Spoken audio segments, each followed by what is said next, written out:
반갑습니다. 어, 김동철 목사님과 함께하는 경계인 북한 이야기 8번째 시간입니다. 인사드리겠습니다. 네, 반갑습니다. 반갑습니다. 감사합니다. 조금 전에 이걸 조금 전에 좀 대화를 나눴는데요. 김동철 목사님께서 2002년도 정도 그때 두만강 호텔을 짓기 시작해서 이야기를 나눴는데 벌써 정보 수집해야겠다는 생각을 2004년도에도 하셔서 2004년도부터 북한에 대한 정보를 개인적으로 수집을 시작하셨다고 합니다.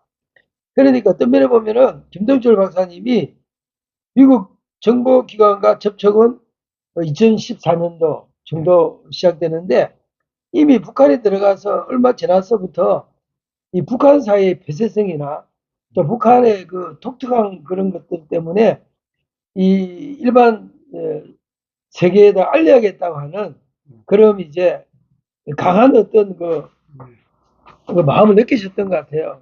그럼 이게 연결되면서 그리고 저도 개인적으로 참 첩보 활동이라는 거는 아무나 생각을 못하는 거거든요. 근데 이거를 참 뛰어드셨다는 게 보통 기질이 강한 게 아니신 것 같아요. 그렇죠.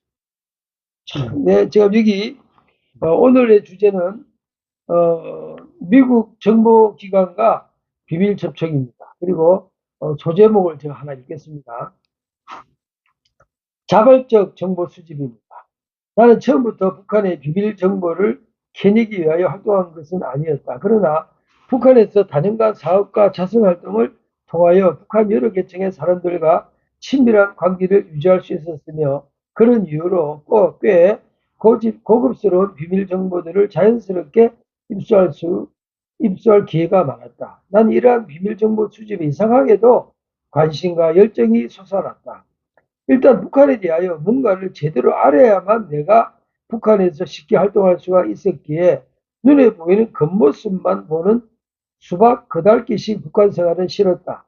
또한 남들이 잘 알지 못하는 비밀스러운 사실을 북한 일꾼들에게서 수집하고 그러한 정보를 제공해주는 북한 주요 인맥들과의 교류와 친분을 쌓고 싶었던 이유도 있었지만 먼 훗날 내가 언젠가 북한이 아닌 제3국에서 생을 마감하기 전에 북한의 은밀한 실상과 비대칭 무기, 군사력 동향, 생물적 권력의 흐름, 현장 실물 경제, 인민들의 실생활 등을 역사적 관점에서 적나라하게 밝힐 기회가 반드시 올 것이라는 생각이 들었기 때문이다. 그리고 처음부터 여부 세력의 미션을 받아서 정보 수집 활동을 하는 것이 아니라 내가 스스로 자발적으로 비밀리에 진행하는 정보 수집 활동이었으므로 사실 심적으로 큰 부담감을 갖지 않았지만 나의 정보 수집 활동이 계속 이어지는 과정에서 나는 북한의 주체 사상이나 사회적, 경제적 제도 시스템에 대한 염증과 한국에 대한 군사적 도발 준비에 서서히 위기감을 느끼기 시작했다. 그리고 인권 사각지대에서 폐쇄된 북한 주민들의 노예에 가까운 비참한 생활의 해방에 일조하기 위하여 외부 세계에 어떠한 형태로든 진실된 메시지나 실상을 전달하고 싶었다. 여기 뭐 비밀 첩보 시작하기 전에 자발적으로 정보 수집을 하게 된 그 배경을 설명하셨거든요. 참 저로서는 참 특이하신 분이라는 생각이 듭니다. 정말 이거는 어떻게 보면 제가 스스로 이런 걸 밝혔기 때문에, 그나마 이제 이런 방송도 할 수 있는 거고, 책도 낼 수 있는 것인데, 사실 이게 북한에서의 이 첩보 활동이라고 하는 것은 그야말로 불가능한 일이죠. 한번 생각해 보십시오, 여러분들. 과연 이 북한 안에서 북한에 대한 여러 가지를 이 정보나 첩보를 한다는 게 쉬운 일이겠습니까? 북한을 해방시켜야겠다는 생각을 가졌다는데 그렇죠. 일찍부터 가진대요. 그래, 이런 것을 북한을 알아야, 다시 말하면 그 세계를 알아야 뭘 해도 할 거 아니겠습니까? 아무것도 모르고 그냥 무작정 뭐 저기를 어떻게 해보겠다고 한다면 그거는 말이 안 되는 거죠. 또 제 입장에서는 당시에 그러한 사업을 통해서 많은 인맥들과의 어떤 경제 교류를 하고 있을 때이기 때문에 저는 마음만 먹으면 정보 또는 첩보 수집을 얼마든지 할 수 있었던 거죠. 그러나 처음에는 제가 그런 걸 하지 않았어요. 그냥 순수하게 경제교류. 다시 말하면 서로가 그 돈을 버는 일에 나서준 것이죠. 그래서 제가 이 정보를 만약에 얻으려고 했었으면 처음부터 얻으려고 했었으면 아주 진작에 했을 수 있었던 거죠. 제가 주로 담당했던 거는 당 중앙위원회 조직 지도부하고도 했고, 그 다음에 제2경제위원회라고 하는 데가 있습니다. 그 사업체하고도 경제 교류를 했고, 그 다음에 이제 군의 총참모부 소속에 있는 그러한 무역회사하고 굉장히 깊숙하게 예, 관계를 다 했습니다. 했죠. 왜냐하면 그 사람들은 나의 도움이 필요했기 때문에. 제가 이제 낮은 선봉에서 그러한 사업을 일도 세우고 있는 과정에 낮은 선봉을 어떻게 보면은 새로 새로 만든 그런 장본인이었기 때문에 저에 대한 그러니까 평가는 국가적인 이미 차원의 일을 하니까 다 했기 국가의 때문에 중요한 사람들을 만나게 네. 된다는 이야기입니다. 그래서 제가 자연스럽게 정보를 취합할 수 있는 그러한 환경이 조성되어 있었던 거죠.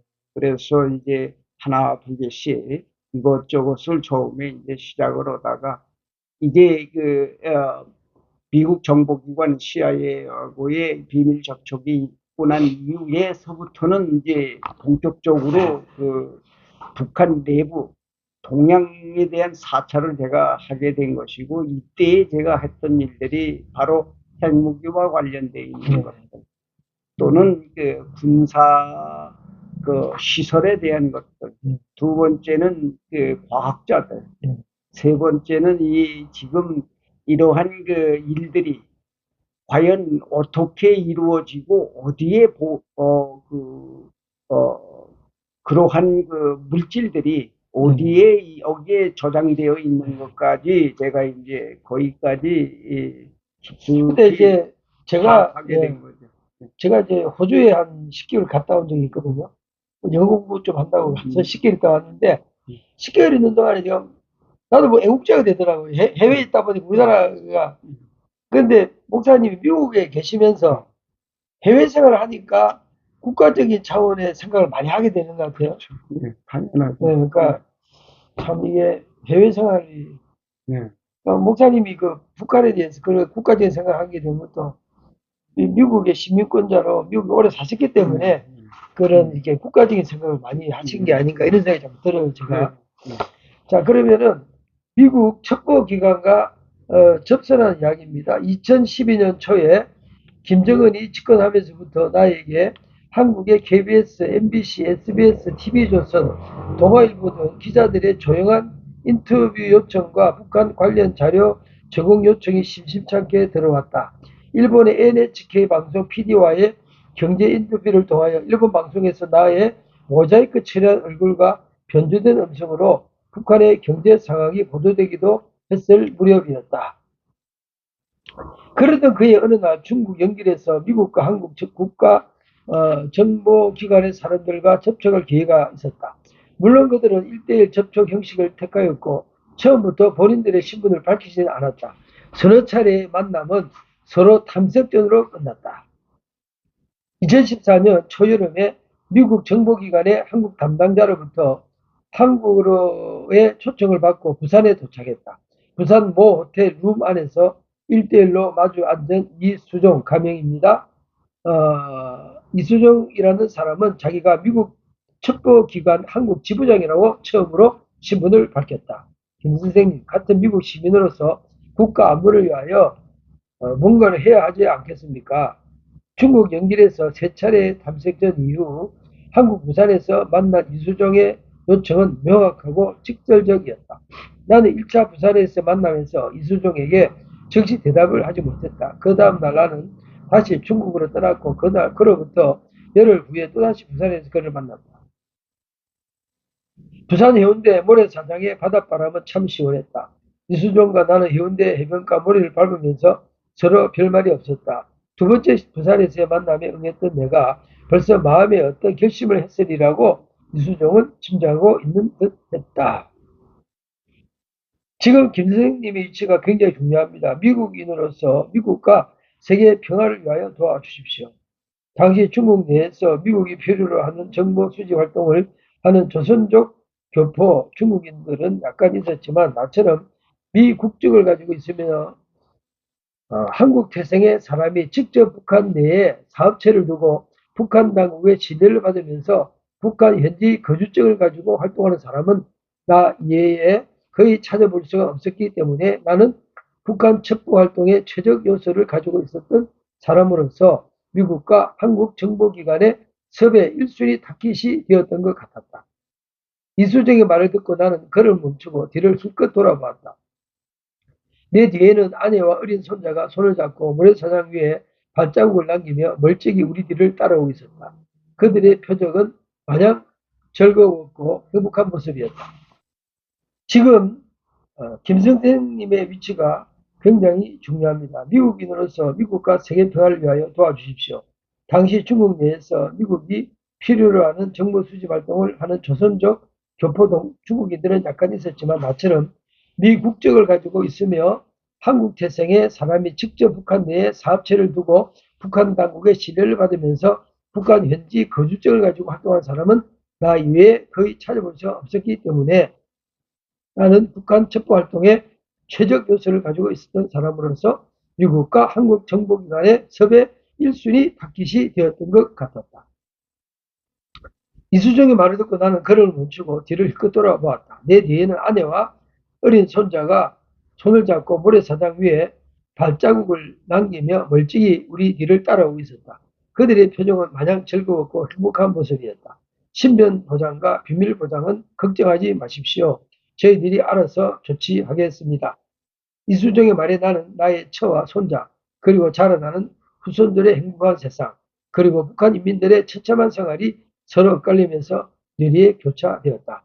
미국 정보기관과의 인연은 이렇게 이어졌다. 그해 가을 무렵 나는 중국 연길에서 몇 번 만났던 사업가 김종구라는 사람을 서울에서 만났다. 물론 그쪽에서 나를 먼저 서울로 추정을 했다. 그는 한국 모 정보기관 대북 정책 지원관이라고 신분을 밝힌 후에 자기의 상관인 박 실장이라는 사람을 소개했다. 박 실장도 미국 정보기관과 비슷한 제안을 하였다. 미국 정보기관은 군사보안 및 비대칭 살상무기의 제조 장소, 인력, 보관 이동, 무기 원료 반입, 관련 과학자 실태 등과 일반 사회 내부 동향 파악, 특히 특별한 시점에서 북한 인민들의 동향 분석 등을 요구했다. 이러한 북한 민심 동향 수집은 그 당시의 상황들을 받아들이는 북한 주민들의 인식과 태도, 생각들을 가늠할 수 있는 요소로서 북한의 동요나 밀란 등의 발생을 예측할 수 있는 아주 중요한 정보이다. 인공위성으로 발견된 라진항에 정박한 새로운 선박 출현에 대한 조사 등등 그 외에 구체적인 첩보활동은 지면으로 밝히기가 곤란하므로 줄이기로 하겠다. 박 실장과의 접촉은 2015년 3월, 5월에 서울에서 계속 이어졌다. 박 실장은 서울에서 개성공단 기업협회 회장단과 임원들을 소개하였고 나는 그분들과 개성공단 운영 및 남북 경협에 관한 많은 의견들을 나눌 수가 있었다.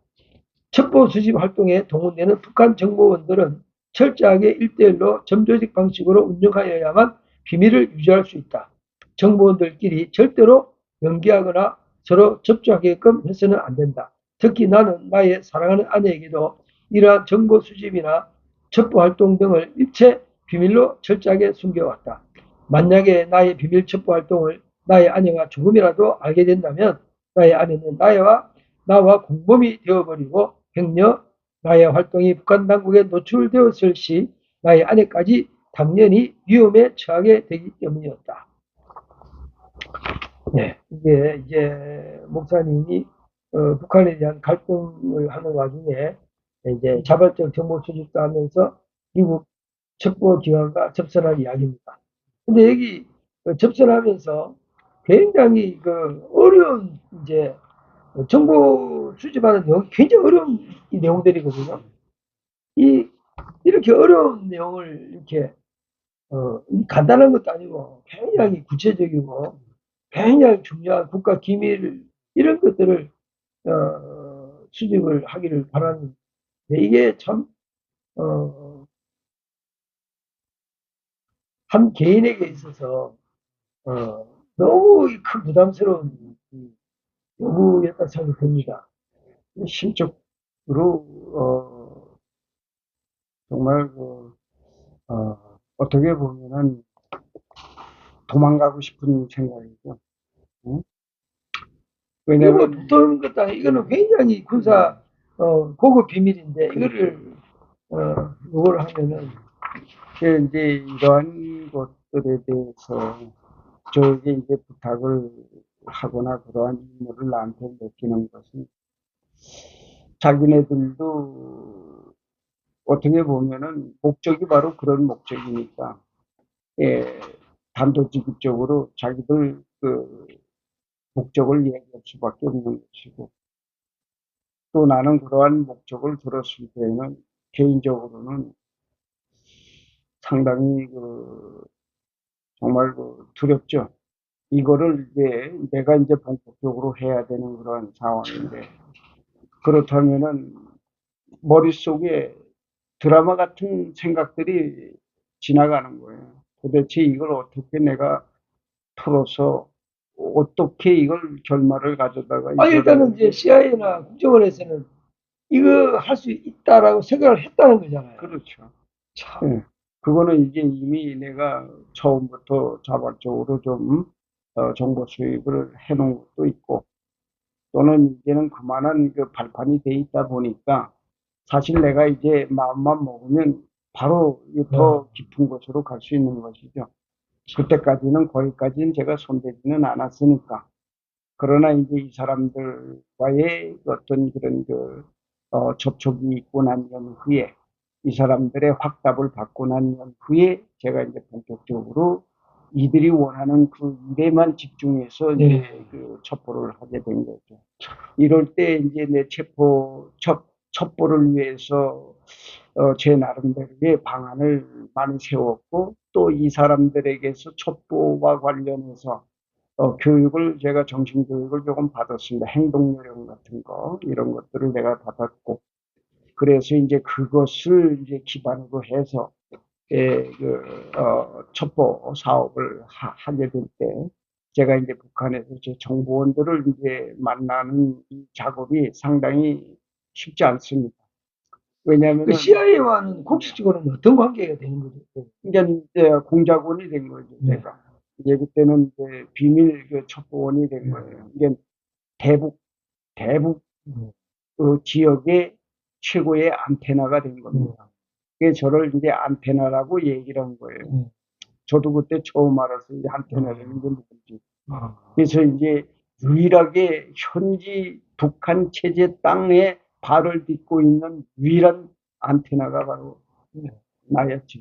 그렇기 때문에 이 안테나의 일거수일투족이 굉장히 중요한 거예요. 자기네들 인공위성으로 보는 거 외에 아주 깊숙한 거, 넓은 거. 나중에 목사님 이제 이 간첩 활동하고 첩보 활동하시다가 체포됐을 때 제가 보니까 미국 의회에서 김종철 그 박사님을 왜 미국 의회에서 빨리 잡혀있는 어떻게 손대가지고 데려와라. 미국 의회에서 이게 회의를 했더라고요. 그렇죠. 그걸 보면서 굉장히 중요한 역할을 했구나. 미국 의회가 이거를 다룰 정도니까. 그렇죠.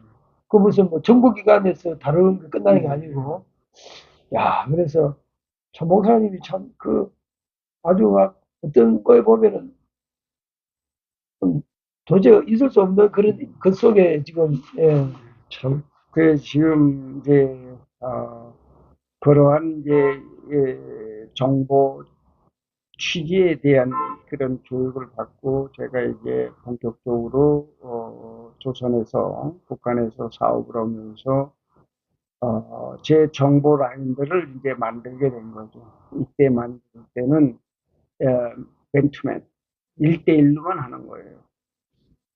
2명, 3명이 한꺼번에 모여서 이 정보를 이야기할 수 없습니다. 북한에서 특별히. 나도 못 믿지만 그들도 나를 못 믿는 거니까. 그래서 철저하게 맨투맨으로 할 수밖에 없는 거예요. 이렇게 해갖고 정보원들을 여기저기에 이제 적소적기에 나에게 정보를 넘겨줄 수 있는 사람들을 각계각층적으로 제가 만든 거죠. 동의를 했다는 건 일단은 그거가 받아들인다. 예? 그리고 이제 첩보활동을 시작했다는 거잖아요. 그렇죠. 그게 지금 2007년도 이야기가 네. 지금 나오는데요. 비밀정보 수집 첩보활동의 시작 2007년 북한 핵개발 점검을 확보. 2004년쯤 만난 가명입니다. 이동길은 당시 34세의 전역 군인이었고 나는 이 친구를 나의 정보원으로 활용하기 위하여 나의 사업장에서 근무하고 있는 라선시 처녀를 소개해 주었고 결혼까지 시켰다. 괴력에 거주하는 리동길을 라선으로 끌어오기 위한 방책이었다. 리동길은 나의 예상보다 더 수준 높은 고급 정보를 입수해 왔었고 여러 명의 현직 군인들, 핵무기 제조에 관련된 과학자 및 근무자, 관련 군인들을 접촉할 수 있게 했다. 2007년 10월 초 리동길의 연결로 제3자를 통해서 평양에서 김책 공업대학 핵물리학 교수 겸 핵과학자를 접촉했다. 나는 당시 조선민주주의인민공화국 평양시 군정대회 라선시 창간단장의 자격으로 10월 10일 당 창건 행사 참석자 평양에 있었다. 평양 시내 가운데 있는 대동강변 양쪽으로 길게 뻗어 있는 산책길에는 수양버늘 나뭇가지들이 시원한 가을바람에 하늘거리며 잔디밭 아래로 무수한 그림자를 수놓고 있었다. 김일성 광장 앞에는 평양 호텔이 있었고 호텔 옆에 대동강변 간이 선착장에는 4-6인 관광용 디젤 보트들이 대동강물 위에서 조용히 몸을 박힌 채 이리저리 흔들리고 있었다. 나는 산책길 위에 길게 이어져 있는 쇠 펜스에 몸을 기댄 채 까만 책 모자를 연신 벗었다 쓰기를 반복했다. 처음 만나는 그 핵과학자와 접촉하기 위한 일종의 암호 신호였다. 평양 호텔 앞 대동강변 펜스에서 오후 1시 정각부터 1시 10분까지 약 10분 동안만 미리 알려준 복장을 하고 책모자에 수신호를 보내는 사람이 나라는 것을 알렸다. 잠시 후에 키가 작고 나이가 좀 든 수수한 잠바 차림의 남자가 접근해 왔다. 내래 연로 보장 받았소. 그 남자는 내게 말을 걸어왔다. 연로 보장 받았다라는 말은 정년 퇴임했다라는 북한 말이다. 서로의 신분을 확인하고 난 뒤에 그는 자신이 평성 근처에 위치한 어느 지하연구소에서 핵물질 제조 과정을 기하학적으로 연구하는 교수 겸 과학자로서 10여 년 동안 이 일을 해왔다고 소개했다.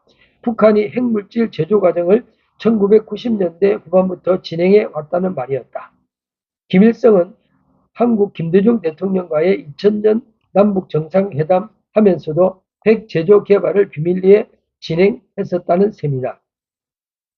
계속 여러 가지 관련 정보들을 내게 말하면서 그는 순도 99.999%의 네모난 농축 아연 덩어리를 나에게 불쑥 내밀었다. 그 아연궤에는 99.999라는 숫자와 구소련의 CCP, 소비에트 사회주의 공화국 연방이라는 약자가 선명하게 새겨져 있었다. 그는 소련에서 들어온 아연이라고 했다. 순도 99.999%의 아연을 농축 제조할 수 있는 기술은 당시에는 미국과 소련밖에 없다고 설명하면서 이 아연이 핵 제조와 미사일 개발에 절대 필수적인 물질이라고 하였다. 그리고 대량 살상 무기들의 제조 근거지들이 한북도에 많다고 했다. 길쭉은 풍계리도 한북도에 속해 있다. 북한 비대칭 무기인 대량 살상 무기 제조에 투입되는 과학자나 기술자, 관련 군인들은 집단 아파트에서 살았고 급여는 당시 북한 돈 8천원 정도였다. 급여 이외에 주거, 식량, 의복, 차량 등을 제공받았으며 그 외에 생필품들을 시가보다 더 저렴하게 구입할 수 있는 전표가 국가에서 제공되었다. 나는 그 핵물리학자에게 소정의 미국 달러를 지불하고 그 농축아연괴를 구입하였다. 그 순도 99.999% 소련제 농축아연괴는 아직도 증거물로 내가 보관하고 있으며 내가 2019년 1월 8일 KBS 다큐멘터리 시사기획창에서 방영된 비핵화의 재구성에 출연하면서 이 아연괴가 세상에 공개되었다. 예. 자, 여기 보면은 이거 결혼까지 시켜가면서 했네요. 아연길 한번 보여드리겠습니다. 이게 이제 김동철 박사님이 구입한 아연길입니다. 이게 김동철 박사님, 북한 핵과학단 사들 아연 뒷면의 모습입니다. 이거 정말 이 사진을 보는 것만 해도 엄청난 겁니다, 지금. 이제 정말 중요한 그 정보를 수집하기 위해서 전역 군인을 결혼까지 주선을 하셨네요. 왜냐하면 이제 나하고 원활하게 만나야 하기 네. 때문에 낮은 실에 들어오게 하기 그렇죠. 위해서. 네. 그 친구를 회룡에 두면은 만날 기회가 없기 때문에 그렇다고 내가 이제 회룡까지 가기는 좀 그렇고 그래서 얘를 데리고 오니까 나중에 처녀하고 결혼을 시켜서 자연적으로 나중에 들어오면 제가 이제 정보 사업을 할 때 이 친구가 나를 많이 도와줄 수 있기 때문에 그런 계획을 품고 이렇게 작업을 시작을 했던 거예요. 네. 나중에는 이 친구 외에 6명이 총살을 당했어요. 나 때문에. 내가 체포당하고 그 다음에 나에게 정보를 제공했던, 그걸 전달했던, 그걸 주선했던 6명이 나진에서 뭐 평양 쪽에 있는 그러면 이 사람들은 친구도 어려움 겪었겠네요. 그렇죠. 예, 이 친구도 결국은 이 친구도 죽은 거죠. 예. 친구도 죽고 나도 몰랐는데 참 내가 위험한 이제 일을 내가 이제 2018년도에 석방대에 나와서 제 집사람한테 예. 참 고통스러운. 나 때문에 6명의 목숨이 날아갔습니다. 그러면은 소련과 미국만 이 아연을 할 수 있다면 중국도 그러면은 소련을 도움을 받아서 이런 그렇죠. 거를 처음에 이제 북한 같은 경우는 처음에는 이 핵을 연구할 수 있는 교과서도 없었고 별로 이게 부족했죠. 이걸 부족해서 이걸 어떻게든지 핵을 만들어야 되겠는데 초창기에는 모든 게 파악해 보니까 근데 북한이 그런 이제 기초과학이 있나 보죠. 예, 처음엔 조금은 있었는데 아니 그런 이야기 아니고 핵 관련 말고 일단은 무슨 일반적인 기초과학이 있어야 그게 뭐 핵도 탑재할 거 아닙니까? 그러면 일반적인 기초과학이 있다는 이야기죠. 있었죠. 있었단 말이에요. 근데 이제 그것을 하기 위해서 보강해야 할 일들이 뭐냐면 재료가 있어야 될 거 아니에요.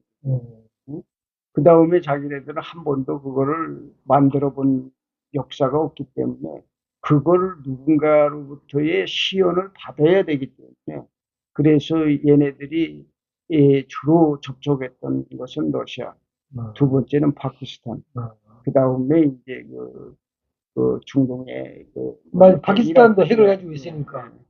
그래서 이쪽하고의 거래를 많이 해서 자금이 많이 소요됐어요. 그것을 사들이려니까 이란에서도 뭔가 사들였나요? 많이 사들이죠. 그래서 이제 북한이 이란을 도와준 게 아니고 다 돈 주고 사온 거예요. 걔네들이 뭐 돈 안 주면 뭐 때문에 되고 하겠어요. 그리고 이제 거기에 가서 사실 이제 그 교육을 받고 온 사람들도 있었고. 이란도 그러면은 일찍부터 핵에 눈을 떴다는 이야기예요. 그렇죠. 파키스탄은 다 그 부근에 있으니까. 파키스탄, 이란.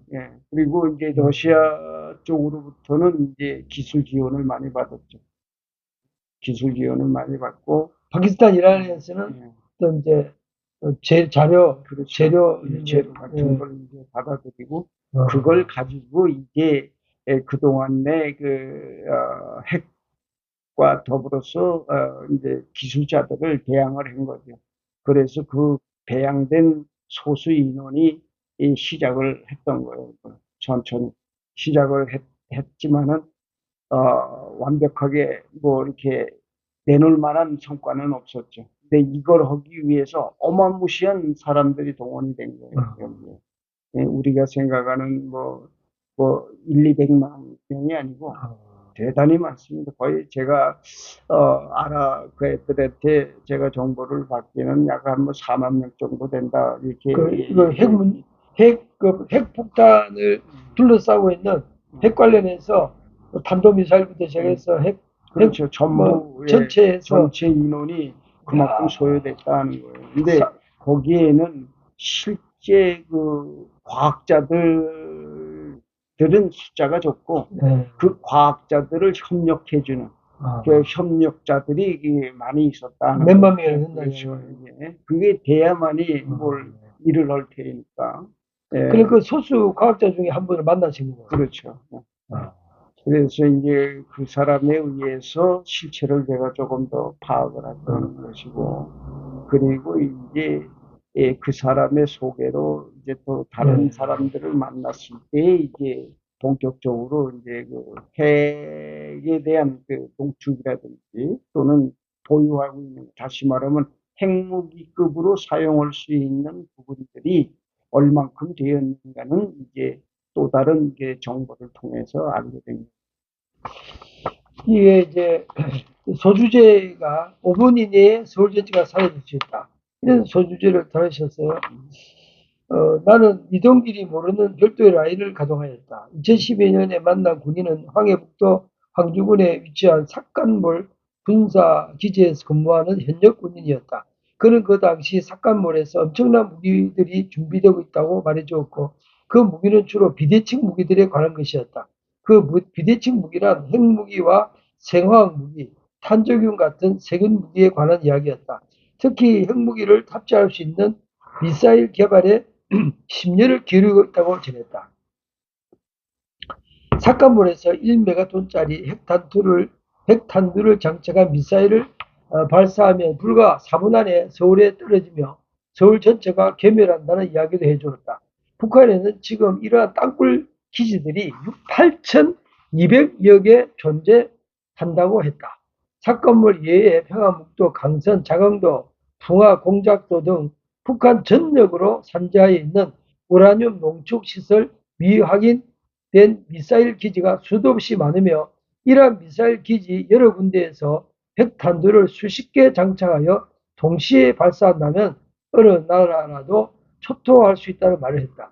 남한처럼 지척에 있는 지역은 다 10분 이내로 핵미사일 수십 기로 남한 전체를 쑥대밭으로 만들 수도 있다는 말이었다. 정말로 무섭고 끔찍한 이야기가 아닌가.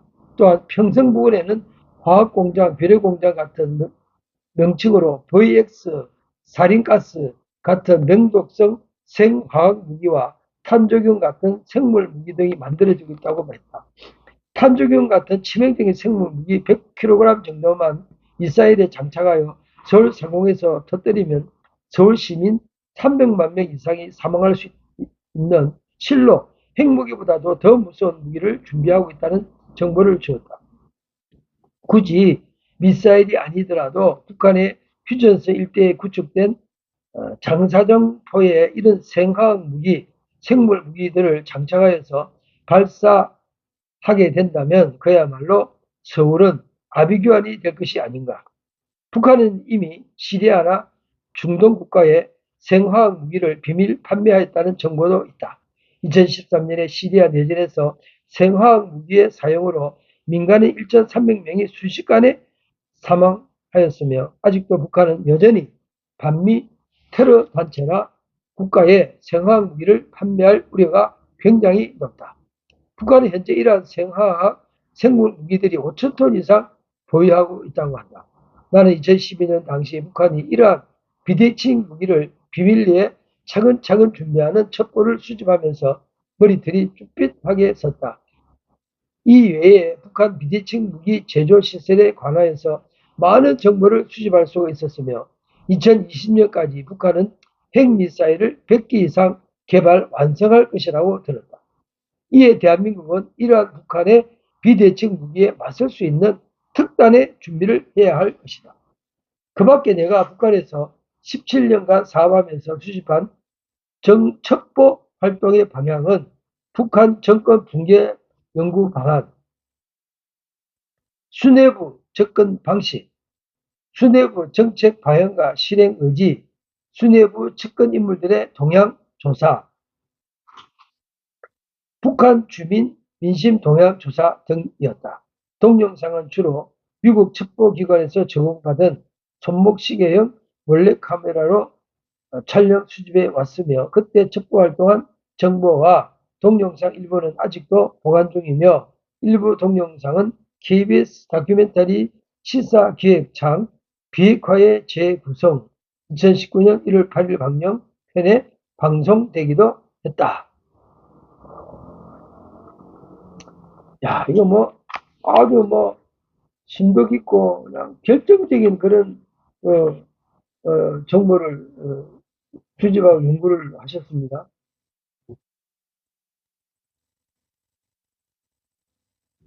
정권 붕괴까지 이런 연구 방안까지도 이렇게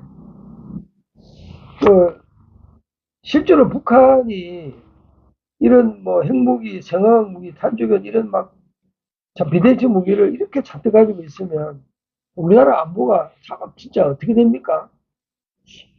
지금 여기에서 정말 다루기 힘든 것 또는 알려주기에 참 부적절한 것들이 지금 잠깐 얘기가 돼 나왔는데, 제가 체포된, 이제 북한 보위부에 내가 체포돼 가지고 6개월간 조사를 받으면서 제가 집중적으로 이런 조사에서 제가 그동안 17년간 세월 속에서의 이 정보 사업뿐만 아니고 다른 모든 것에 대해서 이제 말을 하게 되고, 그들에게는 내가 말을 해도 자기들 문제니까,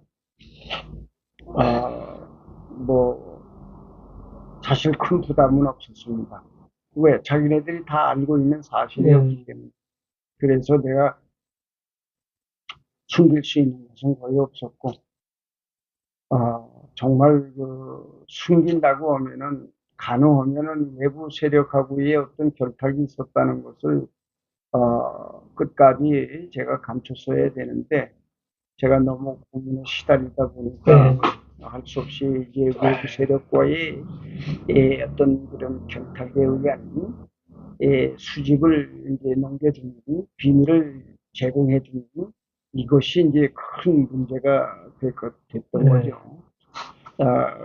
이것을 저는 이제 가능하면은 최소화하기 위해서 그런 모진 고난 속에서도 이건 고문이죠. 정말 여러분들 고문을 그렇게 받아보셨는지 모르겠어요. 6개월 동안 고문을 당했으니까.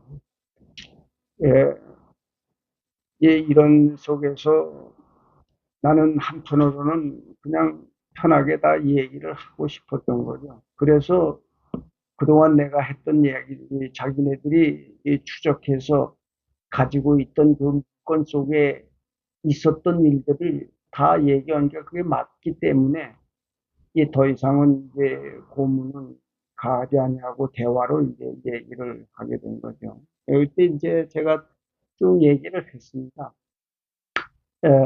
내가 이렇게 지금 그 첩보 정보 수집을 하는 것은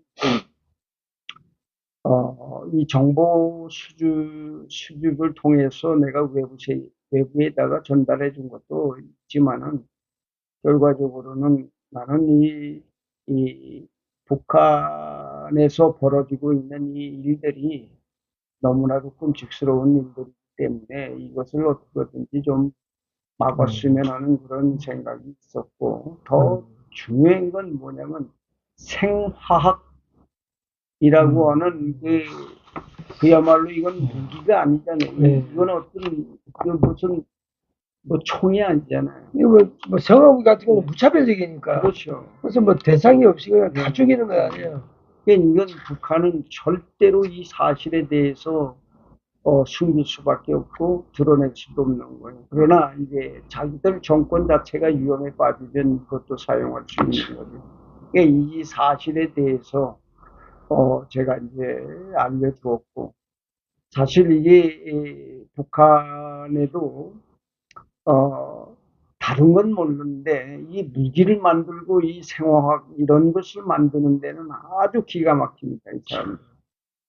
그래서 뭐 어쨌든 제가 다는 파악은 못했어도 그 정도는 이 사람들이 지금 현재 확보하고 있고, 또 핵무기 자체를 이제 미국 쪽이나 한국 쪽에서 요구하는 것은 뭐냐면 핵무기가 과연 얼만큼 만들어져 있는가.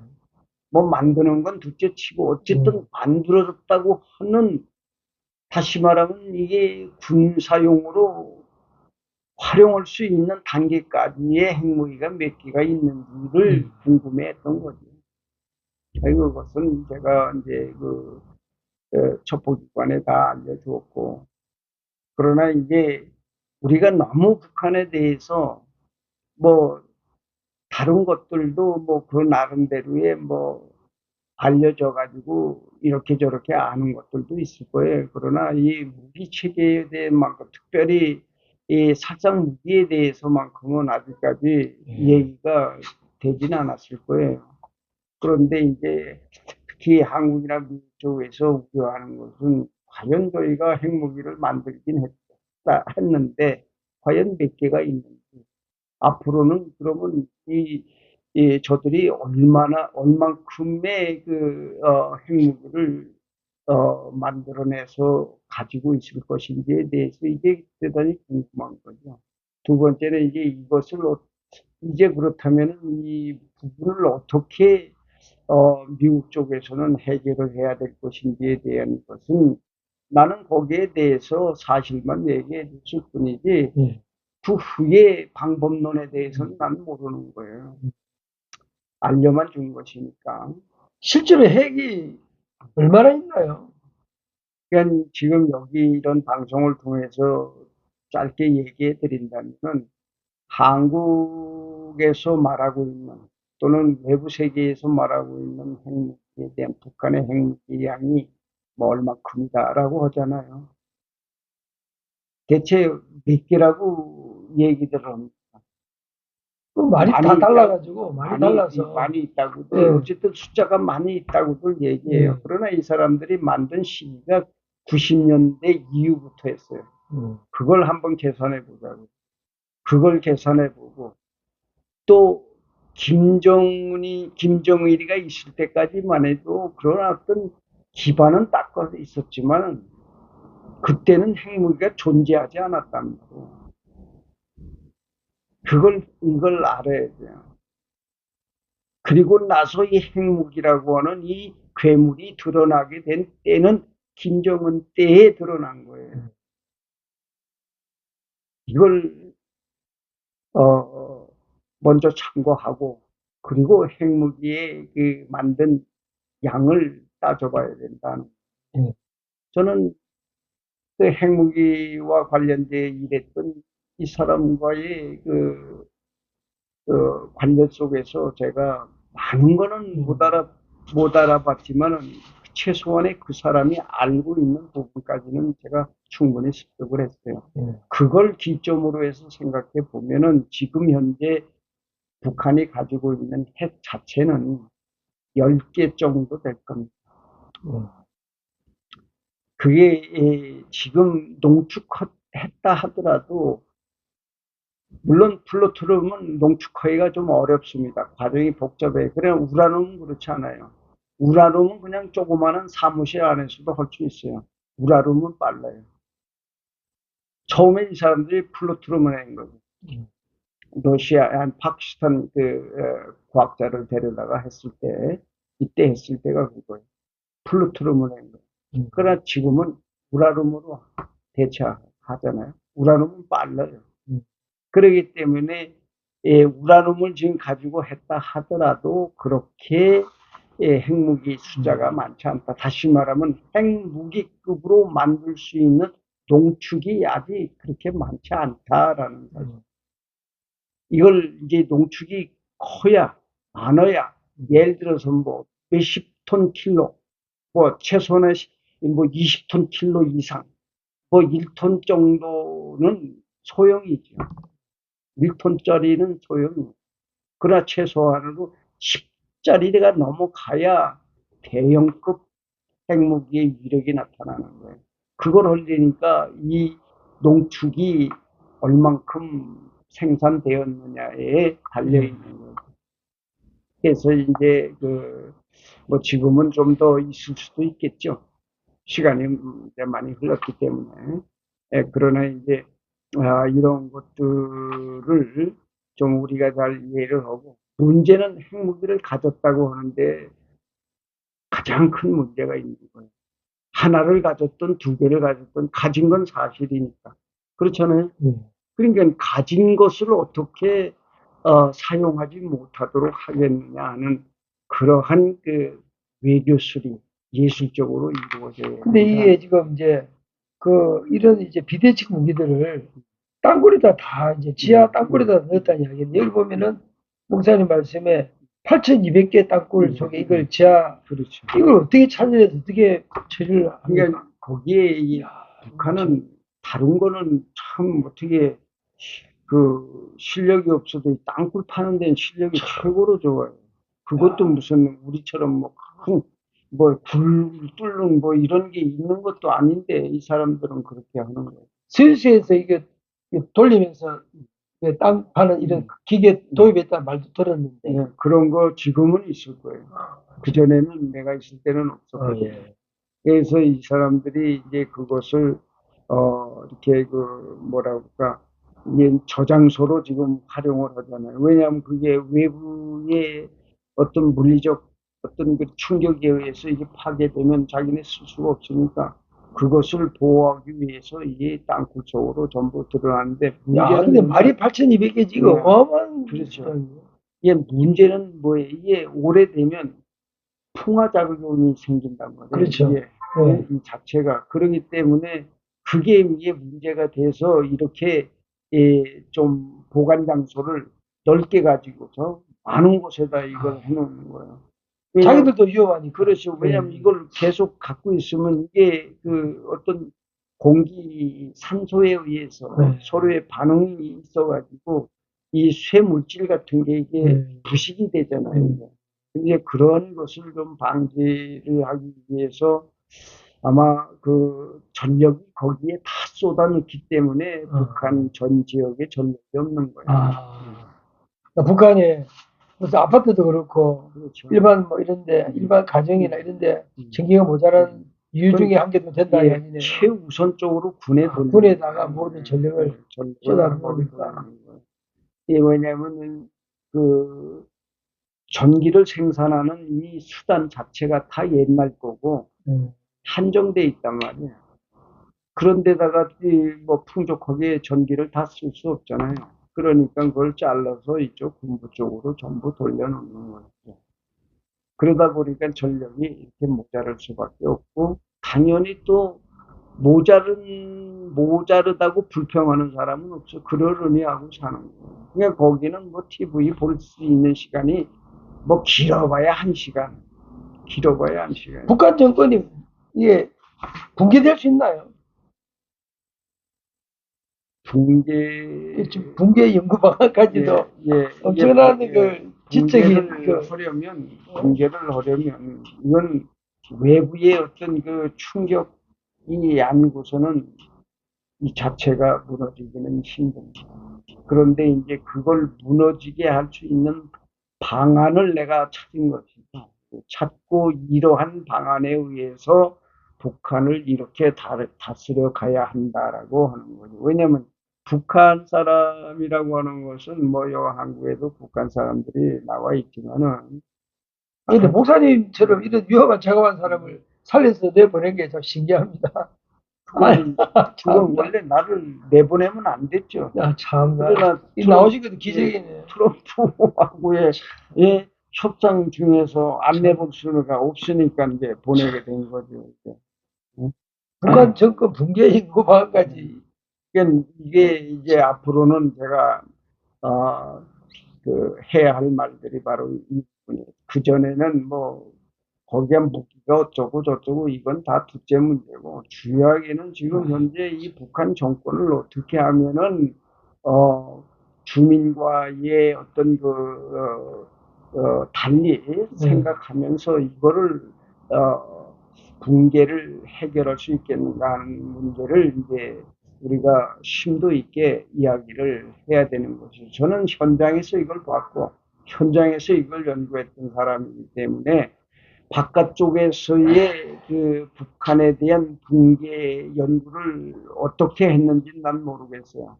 그러나 내가 그 안에서 보니까 북한은 이렇게 다스려야 되겠다. 이런 방법으로 이들을 유도해야 되겠다라는 그러한 그 확신을 갖게 됩니다. 목사님 이렇게 방송도 지금 좀 이렇게 하면은 다시 북한 못 들어가는 거 아닙니까? 김한국 호텔 찾으려면은. 근데 뭐 무너지고 나면 들어가면 되는 거니까. 근데 이제 문제는 그거예요. 이런 그 방송을 통해서 어떻게 보면은 뭐 정말 새로운 얘기 아니겠습니까? 이런 얘기를 누가 뭐 들려주거나 뭐 저거 한 사람은 없잖아요. 그러다 보니까 저도 좀 조심스럽고 그냥 뭐 이렇게 구체적으로 뭘 얘기하는 것도 좀 염려스럽고 해서 그게 하나 좀 걱정이 되는 것이고, 정말 제가 하고 싶은 말이 많죠. 하고 싶은 말은 많은데 과연 이 한국 사회에 내 얘기가 얼만큼 중요하게 들릴지는 내 모르겠어요. 하도 여기 똑똑한 사람들이 많기 때문에. 똑똑하기보다 이제 참 이게 어떤 정확한 정보 위에 생각하는 거하고 이렇게 뭐 가끔 이렇게 여기 글에 나온 것처럼 어떤 정서적이나 아니면 연민이나 아니면 뭐 이런 막 하나의 그 감상적으로 하는 건 전혀 다른데 이거는 실전이에요. 실화예요. 이거는. 여하튼 우리가 이렇게 북한 바로 알기를 하면서 북한 바로 알기가 아니고 북한 이야기, 북한 이야기를 그걸 연장선에서 우리가 경계인의 북한 이야기를 하고 있는 겁니다. 경계인의 북한 이야기를 하면서 우리 많은 생각을 좀 생각을 해 나가고, 또 이 시간에 빌어서 또 한번 부탁드리는 거는 좀 댓글도 남겨주시고 그리고 구독 클릭 좀 해주시고 그렇게 해서 서로 우리 대한민국 사랑하지 않습니까? 우리 사랑하는 대한민국 잘 되길 바라는 마음으로 소통의 장이 되면 좋겠습니다.